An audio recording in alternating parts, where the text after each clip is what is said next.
হঠাৎ করে এতটাই গরম পড়ে যাবে ভাবতে পারিনি। হ্যাঁ বন্ধুরা, প্রচণ্ড গরম।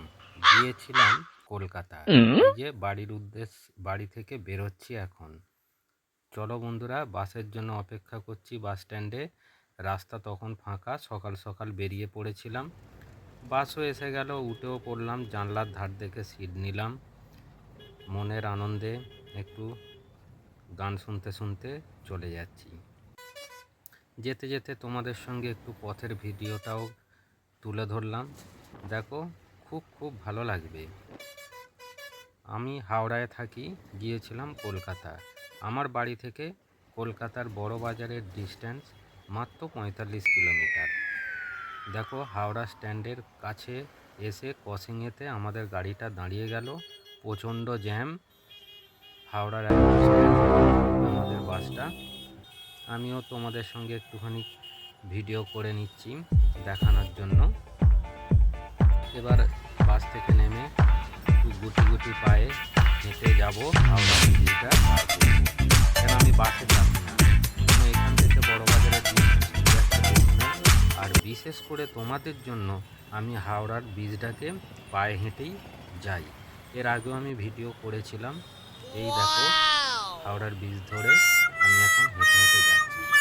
এইটা এতটাই ভালো লাগে, খুব মনোরম সুন্দর দৃশ্য দেখতে দেখতে পার করি এইটা। এমন কিছু দূরত্ব নয়, কষ্টও হয় না, সকালবেলা ভালো লাগে। দেখো, যাচ্ছি বন্ধুরা, তোমাদেরকে ভিডিও করে দেখাচ্ছি। এরপর চলে গেলাম একেবারে, হোলি এসে যাচ্ছে, তাই হোলির মালপত্র কেনার জন্য। হোলির মালপত্র ট্রান্সপোর্ট করে দিলাম, দিয়ে ফিরে পড়লাম বাড়ির উদ্দেশ্যে। এইটা আমি এখন আসছি হাওড়া স্ট্যান্ডে। যেটা হয়, বাসে করে চলে আসবো হাওড়া স্ট্যান্ডে। এই হচ্ছে আমাদের ঐতিহ্যবাহী হাওড়া রেল স্টেশন। যথারীতি মাছ ভাত খেয়ে নিলাম, তার সঙ্গে সবজি, ডাল, পাঁপড় আর একটা মাছের পিস ছিল, খেয়ে নিলাম।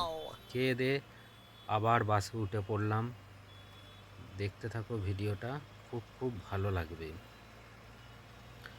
এই হাওড়ার ব্রিজটা সত্যি, যারা এসেছো তারা নিশ্চয়ই জানো কতটা সুন্দর লাগে।